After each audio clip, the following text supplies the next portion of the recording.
लंबे इंतजार के बाद कांग्रेस ने अपनी तीसरी सूची जारी करी विधानसभा उम्मीदवारों की। इस सूची में 19 नाम है। कोई बहुत बड़े उलटफेर नहीं। अगर यूं देखा जाए तो 3 निर्दलीयों को इसमें जगह मिली है।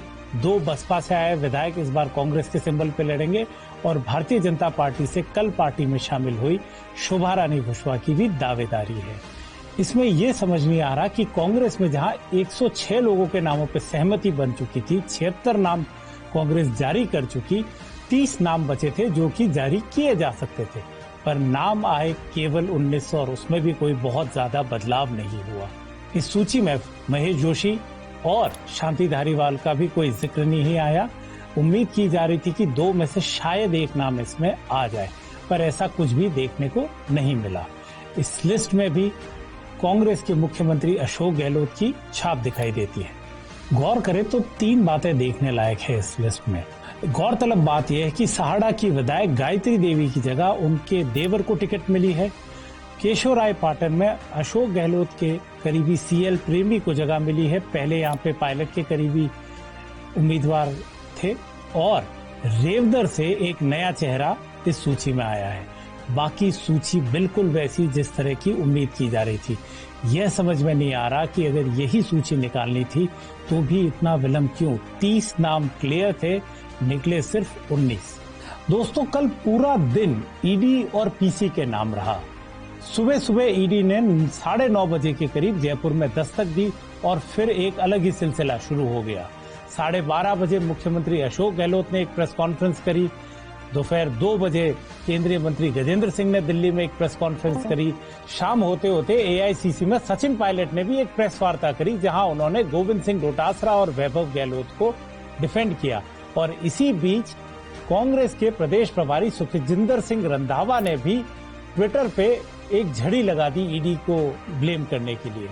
अगर देखा जाए तो राजस्थान में पिछले 3 महीनों में 15वीं बार ईडी ने दस्तक दी है और तीसरी बार वो किसी नेता के यहाँ पहुंचे और रिएक्शन जो होना चाहिए था वो एक अलग ही हुआ।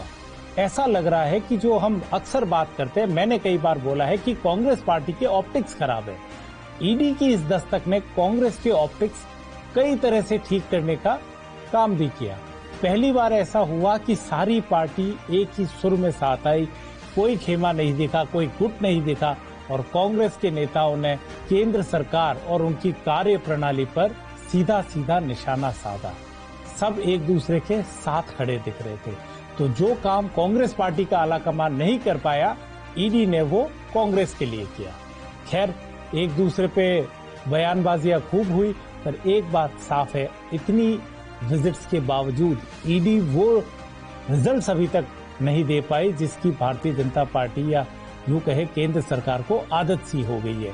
कोई भी कांग्रेस का नेता अभी तक पार्टी छोड़ के दूसरी तरफ नहीं गया और ना ही ईडी कोई बहुत बड़ा खुलासा कर पाई है। तो ईडी की ये बार बार आना एक सवालिया निशान तो जरूर खड़ा कर देता है। कई लोग इस सुर्खियों में ये भी बात कर रहे थे कि इलेक्शन कमीशन को एक नियम कुछ इस तरह निकाल देना चाहिए कि ये ईडी की जो विजिट्स है ये कोड ऑफ कंडक्ट लगने से पहले रुक जाए। पर खैर, केंद्रीय जांच एजेंसियां है, इनके अपने अलग तर्क और नियम कायदे होते हैं। ईडी से इतर भारतीय जनता पार्टी की तीसरी लिस्ट में एक बात पे सबकी निगाहें हैं कि जहां पहली लिस्ट में भारतीय जनता पार्टी ने बहुत एक्सपेरिमेंट किए, 29 नए कैंडिडेट्स उतार दिए और उनको उसका एक रिएक्शन भी झेलना पड़ा। दूसरी लिस्ट में वो काफी सेफगार्डेड नजर आई, उन्होंने वसुंधरा राजे को साधने का प्रयास किया, लेकिन इन दोनों ही लिस्ट में राष्ट्रीय स्वयंसेवक संघ की थोड़ी नाराजगी झलकती है। तो क्या भारतीय जनता पार्टी अपनी आखिरी इस सूची में उनकी एक जो बैकबोन है या उनका एक जो कोर वोट बैंक है आरएसएस, उसको साध पाएगी? इस पर सभी की निगाहें रहेंगी। वैसे राष्ट्रीय स्वयंसेवक संघ के सूत्र बताते हैं कि संघ ने अपनी तैयारी चरम पर कर रखी है। वो हर सीट पे अपने हिसाब से वर्किंग कर रहे हैं। उन्हें भी लगता है कि इस बार राज में शायद वो अपनी पार्टी को ला पाए। तो दोस्तों, आज के लिए इतना ही। नमस्कार। हमसे हमेशा जुड़े रहने के लिए हमें सब्सक्राइब करें और बेल आइकन दबाएं।